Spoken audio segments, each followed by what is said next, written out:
আমরা দেখা যাচ্ছে যে লাস্ট ৮-৯ ওভার আমরা ১৩ ১৩.৫ করে আমাদের চেস করা লাগতেছিল। তো এটা আসলে টি-টোয়েন্টি ক্রিকেটে পসিবল, ইম্পসিবল না, বাট টাফ হয়ে যায় যারা চেস করে তাদের জন্য। আসলে ভিতরে চলতেছিল, মানে মানতে পারতেছিলাম না আউটটা। আসলে ওইটা ৬ হয়ে গেলে তো ম্যাচটা হয়তো আমরা জিতে যেতাম। আমার নিজের প্রতিও বিশ্বাস ছিল যে আমি এখান থেকে পারবো, বাট আনফর্চুনেটলি হয়তো আরেকটু ভালো ব্যাটে লাগলে, ব্যাটটা একটু ঘুরে গিয়েছিল আমার, আরেকটু ভালো ব্যাটে লাগলে হয়তো ৬ হয়ে যেত। তো ওই সিচুয়েশনটা আসলে বিলিভ করতে পারতেছিলাম না যে কী হয়ে গেল।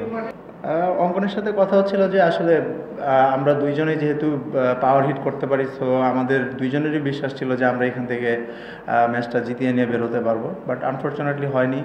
ইনশাল্লাহ পরের ম্যাচে চেষ্টা করবো আবার।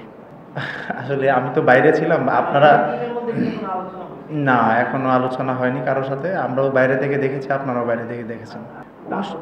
অবশ্যই প্রত্যেকটা ম্যাচই ইম্পর্টেন্ট, যেহেতু আমাদের ড্রিম হচ্ছে সামনের দিকে অনেক উপরের দিকে যাওয়া, সো প্রত্যেকটা ম্যাচই ইম্পর্টেন্ট। আমরা লাস্ট দুইটা ম্যাচেই খারাপ খেলেছি এরকম না, ভালো খেলেছি, বাট আনফর্চুনেটলি জিততে পারিনি। সো পরের ম্যাচটা অবশ্যই রংপুর ভালো খেলছে, ভালো টিম, টাফ অপোনেন্ট, সো আমাদের নিজের সেরাটা খেলতে হবে যদি তাদের সাথে জেতা লাগে।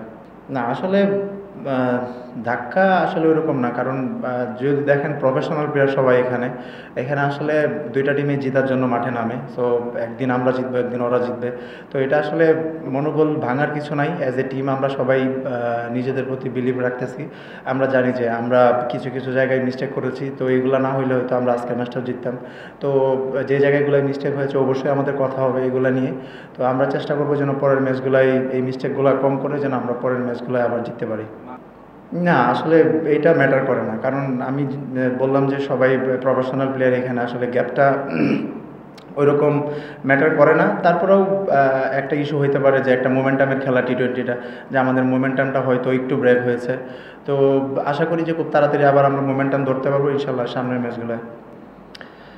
আসলে প্রেশার বলতে যখন আপনি অলমোস্ট ২০০ রানের মতো চেস করবেন, তখন আসলে প্রত্যেক ওভারেই আপনার ৮-৯-১০ করে বের করা লাগে।